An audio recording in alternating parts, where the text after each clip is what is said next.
What do we want to do eventually out of this? So what we see that going forward, what the consumer would need and what the clients would need to do at the end is build up a holistic selling proposition.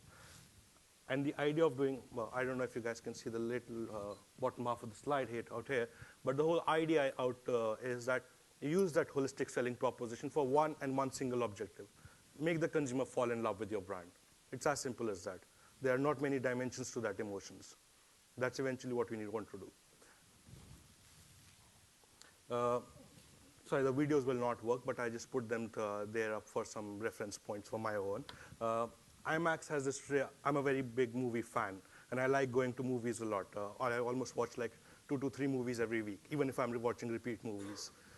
And every time I go to an IMAX theater, the best thing I enjoy is the starting part of the IMAX, which says, feel more, hear more, see more, because an IMAX does not talk about only a distinct viewing experience. Of course, it's an HD screen, it's a big screen. The 3D in IMAX is simply amazing to talk about. But it's also this whole surround sound quality which comes with it, which is, I don't know how many of you are aware of it. It's slightly better or different from what you get in a regular screen, right? So it almost tries to engage you in that entire movie watching experience, makes you feel part of the movie in a sense. The other interesting bit I picked up was this new chewing gum, which recently was introduced in the UAE about a year back. It's for the 5G. I don't know for how long it's been there in Germany or so. But the advertising for this particular chewing gum does not show taste. It does not talk about the kind of moods upliftment which happens because of taste. It simply shows a person lying with a set of grains on a very large speaker, and it's all about I'm reverberating with the entire experience of it, So people are trying to cross those boundaries of essential taste or your SaaS attributes, so to speak, from products somewhere. People are going to talking about to different sort of senses when they're trying to engage with a brand. Okay, as researchers, we love our funnels. Probably it's the most essential part of our qualitative researcher's job. Okay, what makes you happy? Watching television. What's the best part about football when you're watching television? It's exciting and fun. Tell me the most exciting thing about football you've experienced? The goal by Messi. All right? Very interesting things, and we sort of start by our traditional discussion guides are sort of made in that manner. We try and funnel down, try and understand the consumer, understand his category experiences, going down to the brand, so to speak. But what is happening, and something I've seen, because we get a lot of international work also done in our region, from the discussion guides tend to keep getting longer and longer. The amount of probes that we sort of keep building tend to get longer, get increased in numbers again and again. And eventually, by the end, we reach to the branding part of the discussion guide. The respondent's so fatigued and he's so messed up with all the questions that you've asked. He says, okay, I like your brand. Show me whatever you have to show. I'll go with you. Okay. So somewhere we need to break this sort of frustration as well from the respondent side. And can we indulge the respondent in all his senses? Right now, we're just talking to him. How can we engage him when we ask him questions? That's also an interesting part of sensory analysis. Okay. The other interesting bit about respondents not being able to answer your question is all of us use about 10% of our brain. Our average Joe consumer who's sitting in a sort of a qualitative discussion or interview is, I think, somewhere about 2 to 3%, because he's really not that engaged or kicked up about the incentive that you're providing him. So most of the times he's not really interested in answering. But moreover than that, he really does not know about the 90% of his brain which actually makes the decisions for him. I'll give you an interesting sort of my own personal experience. I was carrying the map of the trains. I landed, but this is my first trip to Berlin, and I landed up here. The concierge was kind enough to provide me with a map of the U-trains and U-Bahns, and I was walking out the street looking at the map, just seeing the directions and everywhere. I passed by a cafe where I hear a bottle open up. Okay, I keep walking in front. I see this lovely lady walking with a red coat pass by me. I keep walking for a bit further, and I see some bit of a Coke advertising somewhere. While at that point of time, I think that I'm somehow thirsty and I should go have a Coke. But I think perhaps somewhere the process had started somewhere long back, before the brand came into my mind. You know, these are all sorts of visual reference points that our brain keeps on interacting with, engaging with, or cueing us. Do this, you know, you want to go ahead and do that. The second part is, which I am very much more interested about, is why should he tell you? We just simply go and believe that a consumer will tell us the truth. He will tell us what he wants from a brand. Why should he? What is his incentive? If this brand is not giving it to me, the other brand will give it to me. And if the other brand gives me something incremental, I'll be more interested. That brand will have a superior image, so to speak, if it gives something incremental to the consumers. If I shift brands, I will get a better image by using that brand. So we need to break these sort of barriers somewhere when you're engaging with the respondents, so to speak. That's where we bring in the sensorial branding approach. Let's first understand what a sensorial branding experience in essence is. Some experiences are reference points for us, you know. So we talk about Christmas with its red. The bright snow in the morning, white. We talk about cookies, brown, the bells which look golden brown or copper color. We talk about the wine, so glass somewhere becomes a reference point for Christmas. Gifts, presents, red, blue, yellow. What are the colors which are really associated with Christmas?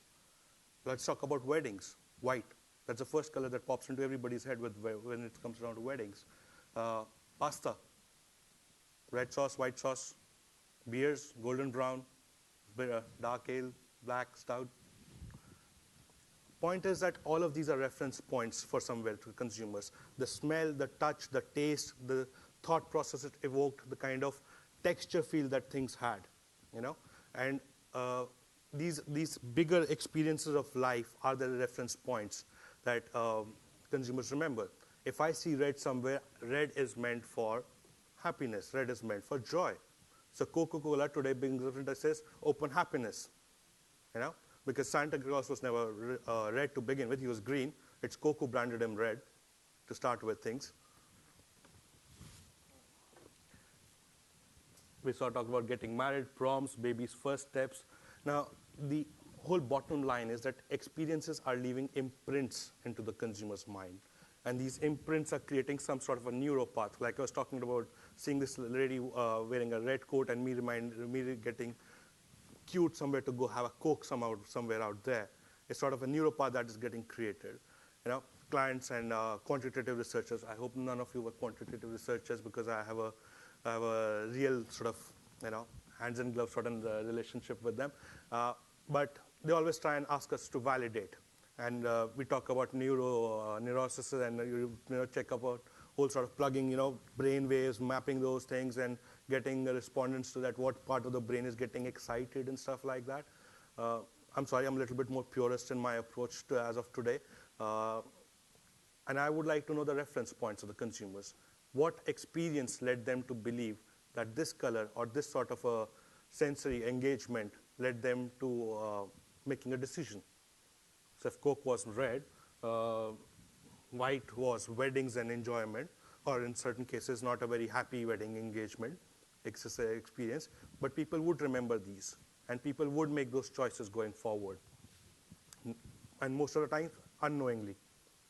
So as researchers, how do we get to know that? 80% of the consumer engagement which clients do through today is about visual cues. The next big chunk is audio. People are really not engaging in terms of smell. Very, very few brands actually talk about smell. Very few brands talk about the texture or the touch of the brand. Even fewer brands talk about the sort of very singular identity or that cohesive identity which will come irrespective of the sense that the brand is engaging on, the platform that the brand is playing on. Very, very few brands do that today. To be an intuitive choice, we want to do that through, of course, these two, since these are the bulk, but why should we miss out on the other three?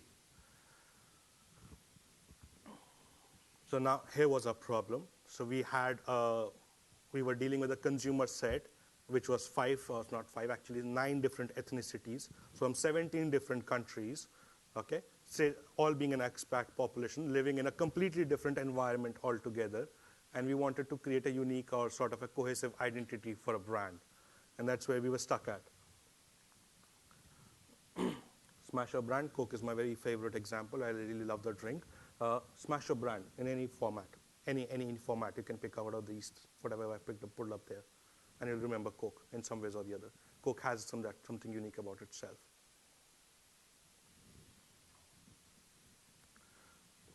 Sensorial branding, subconsciously allowing the consumers to fall in love with your brand at every level, irrespective of the sense.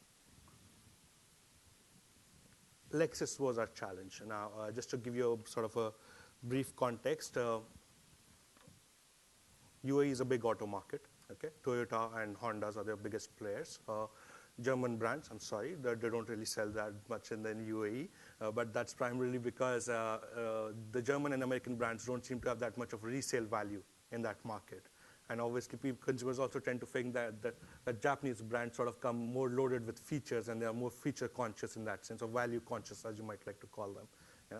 It's a bit of a challenge with them, but yeah, that's the way it is. Okay. This was a very exhaustive process. It took many sleepless nights to come up with. Okay, but eventually what we started with was that, okay, let's brainstorm, and instead of researchers trying to bang their heads together, let's get the client involved. Let him also understand how complex his problem is to begin with. So Lexus it competes in the luxury automotive space, or the entry-level luxury, so to speak. BMW, Mercedes, and Audi are its competitors in that market. And what Lexus wanted to stand for was progressive luxury. Okay, like all clients, they've said, okay, I'm luxury, but I want to be that different sort of luxury sort of thing. So, okay, fine, you're Japanese, you bring in new innovations in the market every now and then. Why don't you stand for progressive luxury? Okay, that is the essential sentiment that your consumer should go back with, irrespective of what he's seeing, whether he's getting into your product, whether he's getting part into your showroom, whether he's interacting with your services. That's the sentiment that you should carry back. Co-create. Now, this was the bit challenging part because, like I said, different ethnicities would have different reference points. For, let's say, the Western expats, let's say if Christmas becomes a reference point for celebration, I would say for an Indian expat, it's the equivalent is a festival called Diwali. I don't know how many of you are aware of that. If I look at fireworks, for example, for somebody based out of US, it's the 4th of July. That's when they get to see the biggest fireworks shows out there. So the different ethnicities or different nationalities would have different reference points. So the idea was to let's create some material around all these things, and let's see some pattern emerging out of it. I'm sure we'll have some, at some level, consumers will start saying that, this is somewhere fits in with what you're trying to say. So the stimulus was created at all 5 levels. We had some pictures to pick up, kind of colors, moods, associations, all our traditional sort of stuff with what consumers wanted to pick up. Unique texture feel. What is progressive luxury to them? Okay? Or if I was to break it down, what is progressive, what is luxury? If I put the two together, what is the kind of texture that the consumer should get to touch? Imagine walking into a showroom and you're running your hands by the wall and you get to feel that very different material which cues in a sentiment to you. Taste. What kind of food are you supposed to be served in a showroom? Or when a person's waiting for his car to get serviced. Smells. Very important part of it. Olfactory experiences. People tend to use room fresheners very now and then, in the showrooms at least, where the smell of grease and the washed off oil is so much hard, right? And people tend to use those extra hard room fresheners. But is that really what we want to do? Do I want my consumer to feel that you're in a nice, clean environment, or do I want my consumer to feel you're in my showroom? This is my branding showroom. You're here. This is what you're going to get. And obviously, auditory part of it. What kind of music do they associate with that sort of sentiment? Some examples of stimulus. We had food we tested out. We gave food to consumers to try. We gave them clothing options of the servicing personals, visuals of what the showroom should look like. So you have a black or the really polished wood sort of a lighting versus a very white-based lighting. We had about 27 different options for the door, entry door. So what do you want to really walk into a showroom with? The texture boards, material, actual things to feel and touch. We had examples of sounds and music, and we had different composers coming together and sort of mixing and matching different sort of tunes that what is they going to hear when you're sitting in a showroom or servicing area. Engage. Now, this is the more challenging part. We talked about the fact that respondents really not really that interested in telling you the answers and stuff like that. So instead of asking about the brand, we started, okay, I have got certain set of stimulus around here. Please walk around, touch, use, tell me where it engages. So we felt the need to be conventional. Let's do focus groups. Really tried and tested safe methodology. Nobody is really going to question why you're doing that and stuff. But second, let's do an experience sessions, okay? Let's create that sort of a mock experience for consumers to walk about and have a feel of it and come back what they felt during the whole exercise. What is the essential sentiment they carried back with the whole exercise? This could not be, now brands need to be differentiated. That's sort of a reality of life. We cannot really stay away from that. So the same had to be done for competition as well. It's not something that another brand could just take in, put it in their showroom tomorrow and say, oh wow, even I'm for progressive luxury today. You can come to my showroom as well. It had to be really differentiated and it had to be uncopyable, so to speak. Communicate. Now, very nice, put it on a presentation, talk to your clients through it. They feel very fine, wow, I like it. But I can't really do this. It seems like expensive to me. This doesn't seem to go with my brand. You know what? Okay, why don't you walk through the mock shelf and get your experience? And you come back to me and tell me what it has. Let's do a workshop with you. A very quick look at the results. To get much more deeper, progressive luxury had to be broken down. We had to understand what it is and what it is not. Very much more importantly, what it is not. Because it's very easy to get caught up in the web of this whole exhaustive exercise and say, like, oh, this is exciting, this is new, this is really what people are liking or not. But irrespective of the fact whether consumers like it or not, more importantly, is that what your brand wants to stand for? So if you break down the DNA of the brand, we got a set of values. We said, okay, materials, stimulus materials of different sort of engaging with different senses had to somehow be core or be expletive in these values. Not what you look at, but what you see. Automatic rectangular doors with no guard, not round. Code, precision, innovative, contemporary. Out of 27 different door opening options, this was the one that we felt fitted in, because this is what it meant eventually. And this is what the brand wanted to stand for. Right from the time you enter, time to you exit. It's one seamless sort of sentiment that gets carried around. The kind of information desk that you have, the kind of display area you have. Sorry, I know it's not really, looks a little out of place in this part of the world, but showing an off-roading desert vehicle in UAE is pretty much aspirational. And it's not only about showing a visual, it's actually putting actual sand in the place and actual rocks around your vehicle to give that experience to the consumer. It's a very white slide, but it was actually a very white marble that we showed to the consumer. And what it stood for was intelligent, informative, progressive. That's what people essentially associate with that color. In our part of the world, obviously it will change, or it may differ or vary as per different ethnicity profiles. The kind of roofing that you need to have. False ceiling, sophisticated, subdued lighting.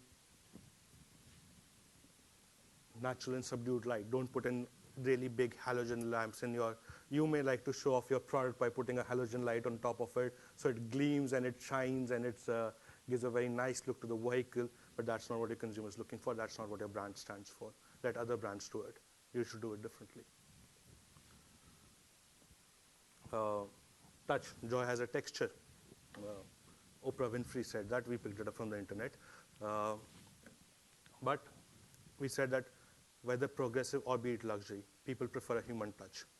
So don't let your calls go to some voice-activated machine which says dial 5 for this, dial 7 for that. Let somebody human pick it up and say, boss, okay, you want this to be done? Okay, I will get it done for you. Simple. Let's not complicate things.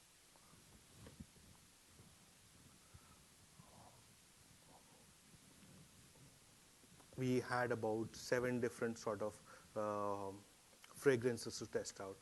In the Arab world, oud, or oud is a colloquial term used for perfume, is a very big sort of cultural symbol, and it's a very potent and a very, very strong sort of sensory experience to have. However, we are talking about a region where we talk 90% of the population is expat, and it's not really used to that sort of potent smell. So while the consumer felt that, let me target those 10% people who have about 70% of the money in the area, let me put ouds in my showroom.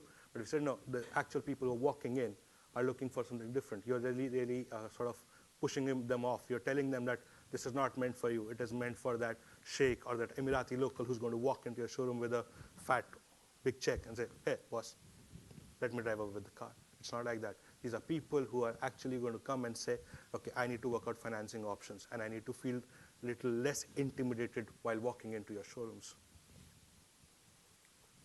And we had to rank them. We had to get them to fit. That how is each, what is the experience of each of these olfactory materials that we've tested, and different had. So one was more on the chemical side. The one was did not have a very clear imagery. One was more clinical and strong, almost like a home disinfectant sort of a thing. The other one was about joy and beauty. The last one was about achievement. That gives that sense of achievement or having been arrived in class.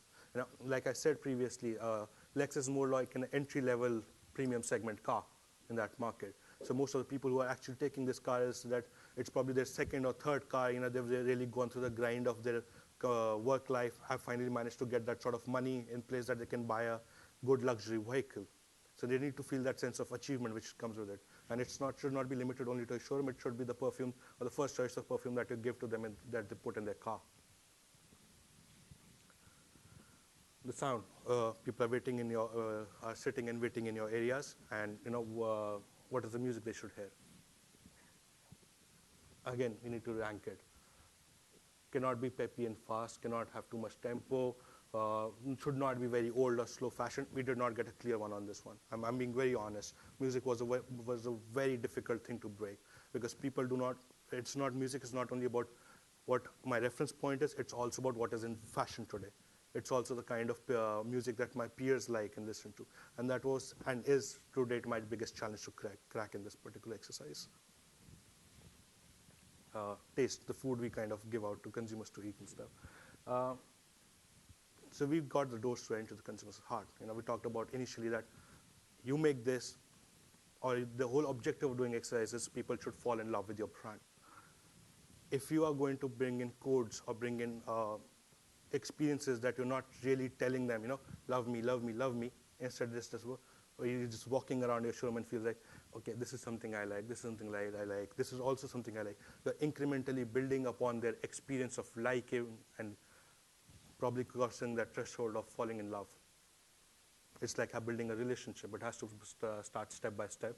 It has to be a dating ritual. There has to be a little games involved in it. It cannot be a one-way straight, so to speak. This was the Lexus environment that we created finally. I'll show you some pictures quickly. Okay, now this is different from Mercedes. We talked about how differentiated it needs to be. Mercedes needed to stand for plush, grand, graceful, and therefore they had some different material for it. BMW was modern, colorful, charming, so it had to be a different material for it. Audi was dark crystal wood, and so it had completely different experiences around it.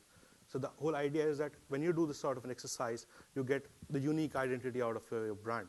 It's not that it's something that anybody can adopt or take on tomorrow. Please hear from our client. She's here with us today about how her experience was getting this done. Thank you. Thank you. Each time I go through this, I'm still so engaged and I still get impressed. I think I've seen this over 100 times. But yeah, it was kind of game-changing for us. Very simple, few things which we didn't really, it didn't hit us, but this really was like a moment of truth for us. This is how the showroom looked before. It was very dark. Very small halogen lights put all across, darker shades used like browns, and a lot of panels were used throughout the showroom. Now, if you have to build a big showroom, you think of a lot of things, including the economy of it. So A lot of these aspects were earlier overlooked, but this is how the showroom, after we got this presentation, looks now. Each of these learnings was incorporated. The stimulus building took 1.5 months, but the whole showroom, new showroom, took around 1 year to build, because each of these were taken to the specialists of each domain, right from color to the material, and this is how it looks now. It's very, very subdued lighting, very seamless, very uncluttered, very, very contemporary. The moment you walk in, there is a smell that hits every time, and it's something that nobody probably realizes, but you can see every 5 minutes, after 5 minutes of entering, the customer will take a deep breath and relax, and then you can take it forward from there. So very small, subtle differences that have happened, and we can see it in the sales going up. So obviously, an absolutely wonderful exercise that we did. We are able to reach out to the customers and have a unique positioning in the market. So that's about it. Thank you.